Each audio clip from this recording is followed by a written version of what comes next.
I kissed my girl by the factory wall.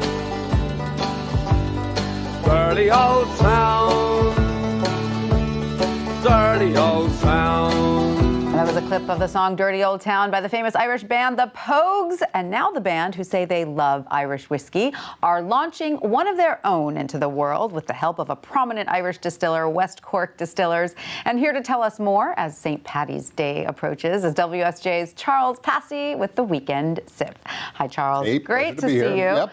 So we know the Pogues are fabulous musicians, but what do they really know about making whiskey? Well, I mean, they say they like to drink Right. whiskey. That's a good qualification. Yeah. What happened here is they were approached by a distiller about doing a whiskey. And they do have an affinity for Irish whiskey. I mean, seriously. I'm sure they do. Yeah, and, I don't so doubt they said, why not? I mean, the Pogues are, it's sort of more of a punky kind of band, Yeah. so you don't really think of them as a band that would do something in a more commercial vein, but this seemed to fit right for them. And what was the process like? Did they try a lot of different blends and pick one? You pretty much got it. Okay. Basically, they went through about, I think they said they started with about 6 different versions of a potential whiskey that the distiller gave them. They whittled it down to 3. They did a lot of work, I'm told. Sure they did. And one of the band members told me it was a very democratic process. Everybody got a vote, and eventually they came up with the one that they liked. Yeah. And so tell us, what makes a whiskey Irish exactly? Well, Irish whiskey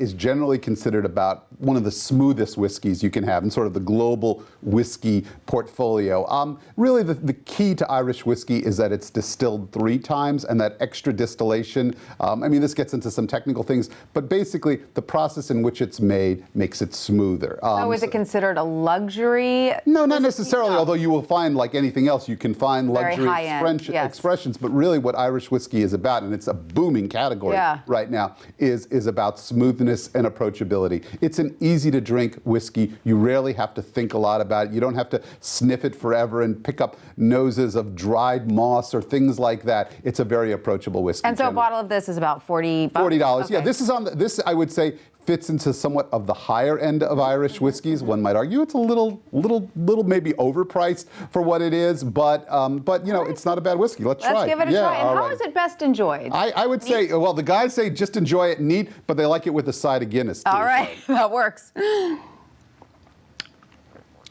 Very smooth. Yeah, very smooth. Very smooth. Very nice. I mean, I get a little bit of like a butterscotch or buttercream kind of taste in it. Just a little hint of spice at the end. Yes. But you could definitely kick back and enjoy this on St. Patrick's Day or any day. Absolutely. Really. St. Paddy's Day is coming up. Now I'm just waiting for the Stones to come out with the drink. The scotch, maybe? That's next year, we'll say. So, All right, Charles Passy. Thanks. Thank you so much for that.